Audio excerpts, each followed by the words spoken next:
Hello, welcome back to the channel. This is a guide to the 7 devotion shrines in Act 1, how to get to them, how to restore them, and then the options that you have with those 7 devotion points, what you can use them for. This is a character I've recently used in the Devil's Crossing guide. I've completed all the quests here, got up to level 19, and I've accessed all the shrines, but I haven't restored any of them. There's one there. 2, 3, 4, 5, 6, 7. That's all in Act 1. Let's do these in the order you're likely to encounter them when you're playing the game first time running through, if you're not using any merits or anything like that. First one you will encounter is near Lower Crossing. I will go the quickest way to get to that.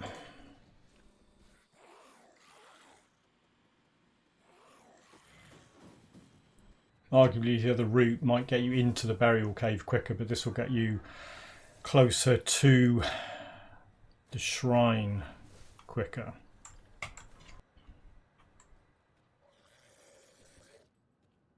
It's down there, you can see it, ruined shrine.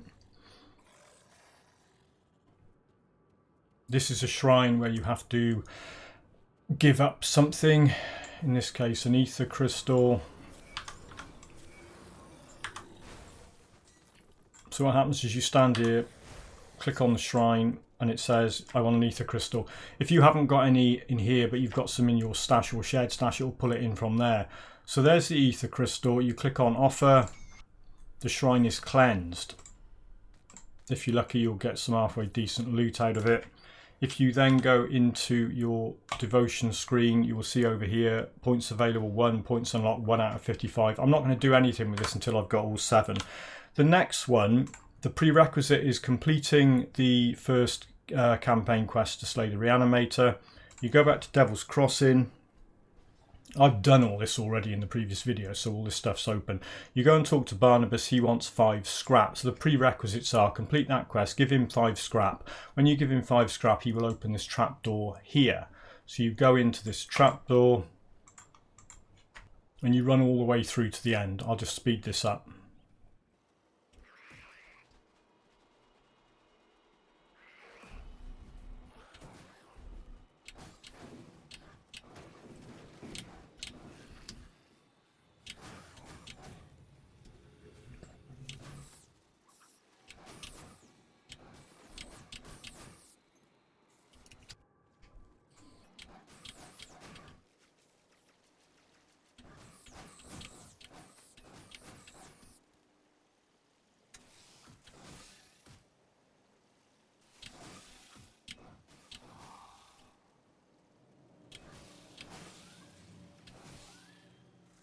When you come in here for the quest to kill Viloth, you don't have to kill Viloth before accessing the shrine.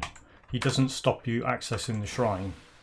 But it is a good idea to get him out of the way before you do anything else.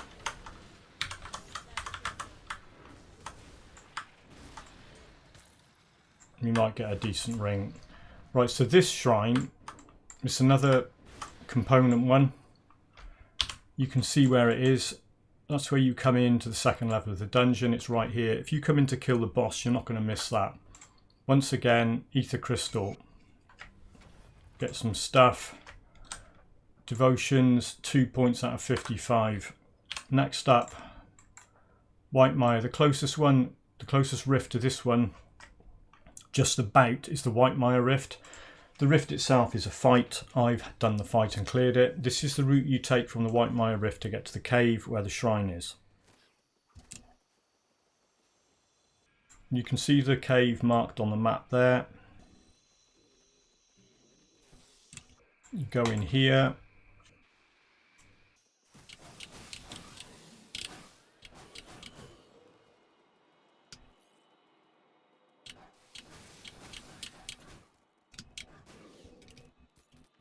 The shrine is dead ahead up this path. So you come in from there, there's the shrine. This is a fight. It's a desecrated shrine. To get yourself ready for your fight, click on it. As soon as you click on start, it will spawn a bunch of enemies you have to kill. When you kill them, the shrine is cleansed. And you've got 3 points available, which I'm not going to spend yet.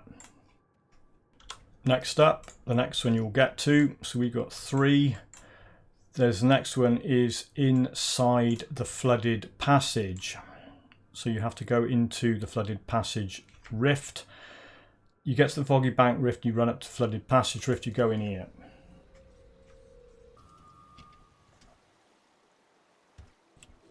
Flooded passage has got randomly blocked paths, so you just go the way you need to go.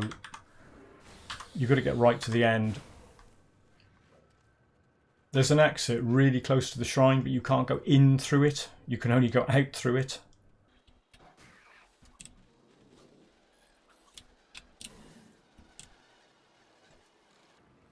You can see the shrine on the map there. It's another fight. It's a good idea to clear these slith out the way first, so they don't all just pile in.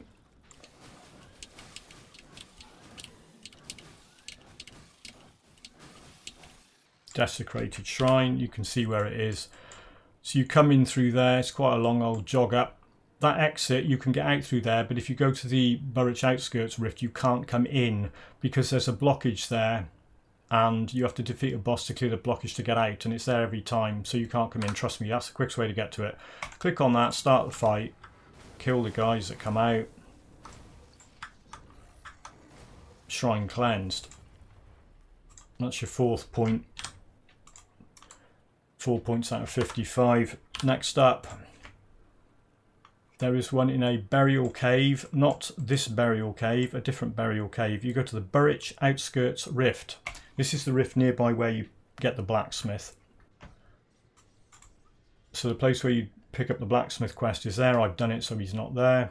However, once you get the blacksmith, you talk to these guys and their dialogue options have changed. They now say, "Disarm a chase, but at least I'm not helpless. I suppose things could be worse." And they were a little bit more depressed before you rescued the blacksmith. So well done you.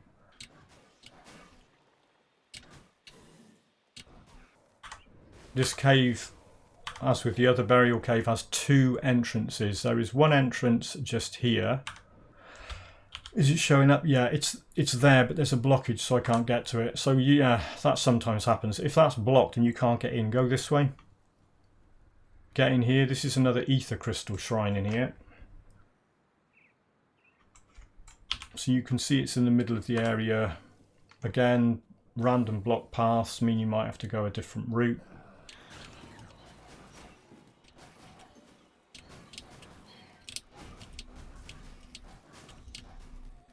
This is another ether crystal shrine. So you get to it. Whether you came in through that entrance or that entrance, you can get to the shrine. Click on it. It needs an ether crystal. Offer the crystal. Shrine cleansed. I've now got 5 points out of 55. Next up. Now, if you're playing through the game chronologically, you get to Burrwitch Village Rift. You've got to fight your way all the way up to where that desecrated shrine is. However, if you've got to the Warden's Cellar Rift, it's closer. So immediately leave the Warden's Cellar.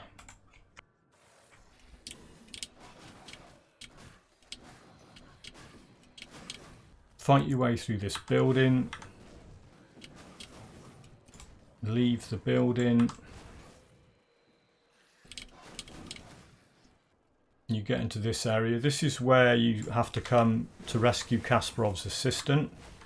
If you haven't done that yet, that's down in there through that trapdoor. Right, once you clear everyone who's fighting around here, it's another desecrated shrine, which means you've got to fight. So that's where it is.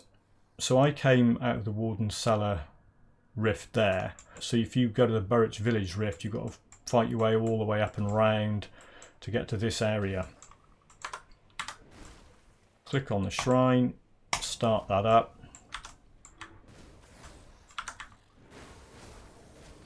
Kill all the enemies that spawn. And you've got a shrine cleansed, and you've now got 6 points out of 55. There we go. To get the 7th one, you've got to get almost to the end of the game. You can get to if you've opened the Warden's Laboratory Rift, you can go there and run south and get to this shrine. If you're playing through the game chronologically, you get to the Underground Transit Rift. I'll run from here just to give you an idea of where it is. It's over here, just about.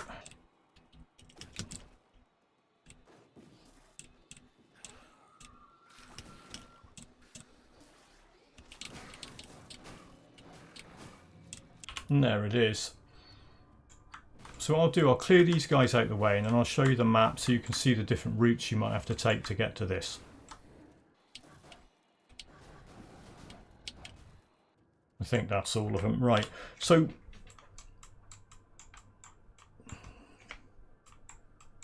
that's where you come into the area. You might have to walk all the way round, a long way round to get to here. You might be able to cut through that way. And I think there's even possibly another route through the middle of it. Here's the last shrine in Act 1. It's an ether crystal yet again. Offer up your ether crystal.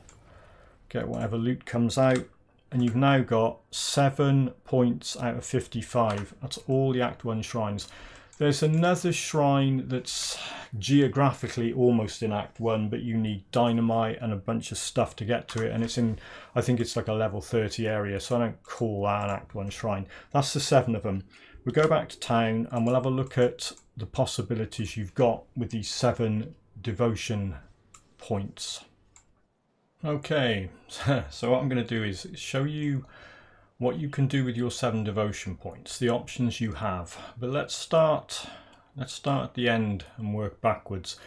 If you put points into this devotion screen, you can reclaim them and put them somewhere else. It's a little bit more complicated than that because it's Grim Dawn, but if you go and see the Spirit Guide up here in Devil's Crossing, I can't reclaim devotion points because I haven't spent any. But trust me, that's where you reclaim them. Okay, so you got your 7 points. Now there's an undo button here. So if you start allocating points, you can undo them. As long as you don't leave this screen, it doesn't cost you anything. You're just putting points in and undoing them. Now, I do poison damage. Let's start with my basic concept with devotions. Devotions, anywhere you spend points on this screen, you will either get attribute points added to your build or damage added in to the damage types that you do. So if you've got a mastery skill that does a particular damage type, you can buff it on here. Some of the constellations have their own built-in skills. If you hover over the skill, it will tell you when it's likely to go off. You can't attach these skills to buttons and use them. You attach them to your existing skills, and then like that one has a chance on attack. So if you attach it to an attack skill, it has a percentage chance to go off when you're using that attack skill. That thing has a higher chance on attack. That thing has a chance to go off when you're at 50% or lower health, and that will turn on some damage absorption. That thing has a chance on attack. That thing has a chance on critical attacks. If you have a critical attack, there's a 100% chance that will go off. 20% chance when hit by melee attacks. So you spend points on here and you get buffed to your character and optionally additional skills. It's complicated because you look at it and you think, I don't know what I'm doing. How do I put points into these things out here? Any of these constellations will need points spent to access them. If you hover over these colours, it will light up constellations that it considers part of that affinity, that colour. You don't really want to worry too much about that. What you want to look at is when you hover over something, it will say affinity requirement, 1 blue. All of these low level constellations grouped around the crossroads node in the middle will require 1 of a particular colour to get started.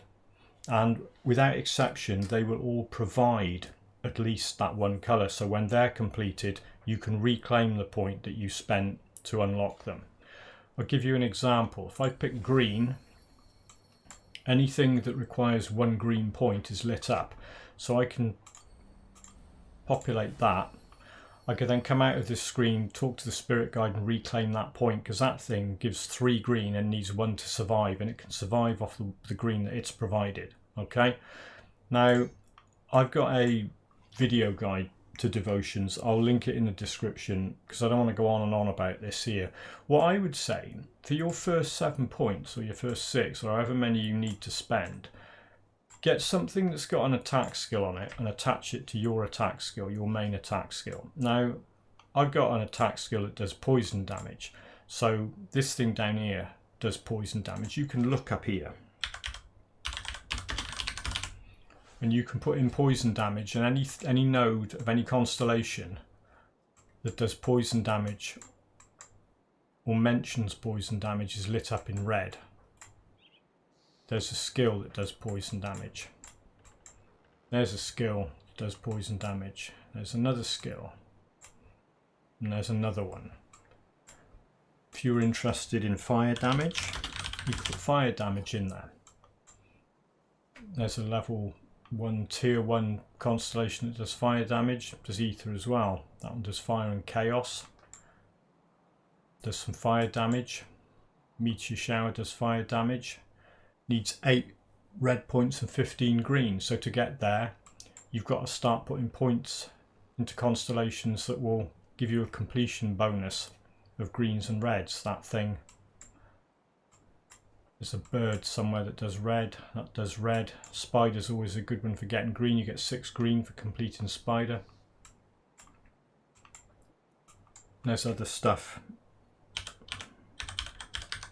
You can put the word resistance in and you get a heck of a lot lit up.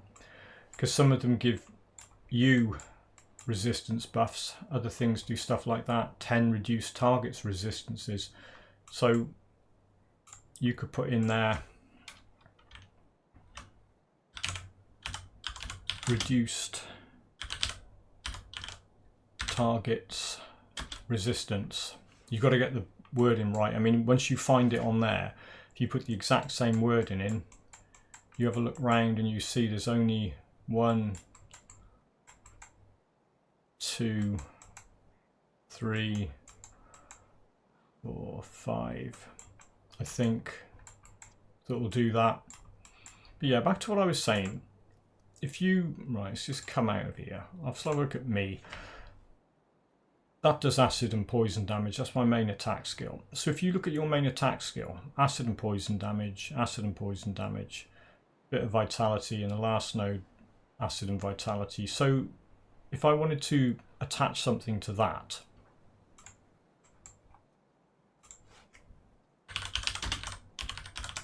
acid damage, that does acid, it buffs acid, and the skill does acid damage. It also does some chaos and some poison damage. So I'll show you what I'll do for this character, and you could imitate this for any build that you've got. You find the constellation, the tier 1 constellation that needs 1 point in a particular colour. You choose that colour, then you populate, and with those 7, and it says where do you want to attach the skill. So if you click on the skill, you can attach it to skills that you've got. I'm going to stick it on Dreeg's Evil Eye. Right, I've still got a point left. That only costs 6. All these tier 1 devotions that are around here. Just put one in gold just so you can see. There's another one there. That's a tier 1.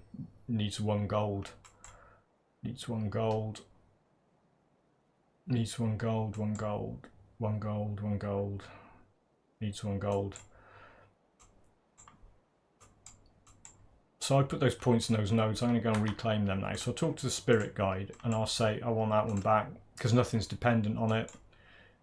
If I hadn't completed that, like I hadn't got to the middle, I couldn't claim that back because it would still be dependent on it. Because it's got a completion bonus that involves 3 green, you can claim that back. So that's now a self-supporting constellation. You can't take the points out of this. If you try and take the points out of this, first of all it will say it's got a thing associated. Also it's a self-supporting constellation, so the 1 point it needs is given by itself being complete. Right, so what I've got now, I didn't attach it, so yeah. So you have to attach it. That's got a question mark showing I haven't attached it to Dreeg's Evil Eye yet. There you go. I clicked on it and it says selected. You can change it to Curse of Frailty. It shows you which skill it's attached to. So on Dreeg's Evil Eye. So if I come out of here, Dreeg's Evil Eye just shoots blobs of poison in front of me. If I go around to the training dummy and shoot at it, you'll see Guardian's Gaze will start to have spinning green balls around me. Let's get further away. There you go. So I've got 1 going round, 2, 3.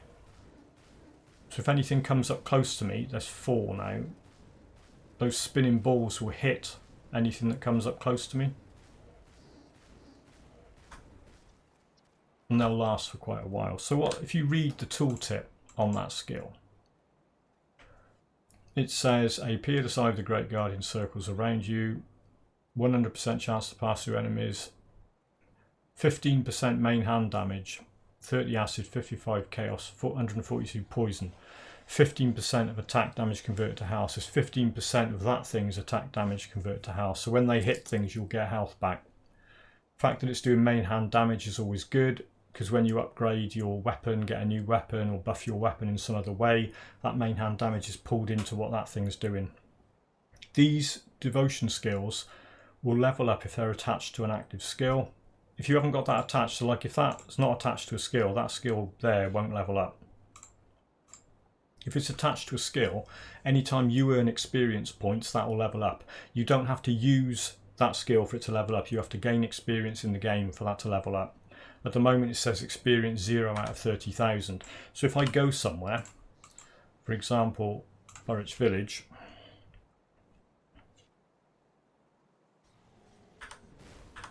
right, I've shot those things and I've got a little bit of XP. So if I go and have a look at that devotion, it's now got 140 XP out of 30,000. So it will gain XP when you kill stuff, it will gain XP when you cash quests in, whatever. All you've got to do is use the search bar, find a damage type that matches the damage type or one of the damage types of your main attack skill, and go and grab the attack constellation thing and attach it. And that's my recommendation. Later on you might want to get defensive stuff. I would say for the first constellation you get, try and get an attack thing, because it's fun.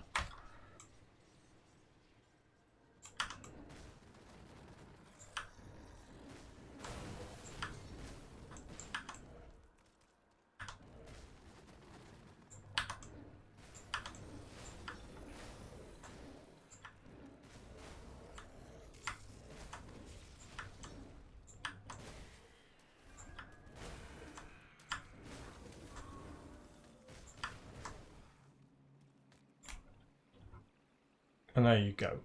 Hopefully that was useful. Let me know in the comments if you've got any specific questions about devotion stuff. As I said, I'll link the devotion guide that will give you a heck of a lot more info about devotions than this video did. This is just to show you where to get the shrines in Act 1, an example of where you can spend those points. Thank you very much for watching, and I'll catch you all in the next video.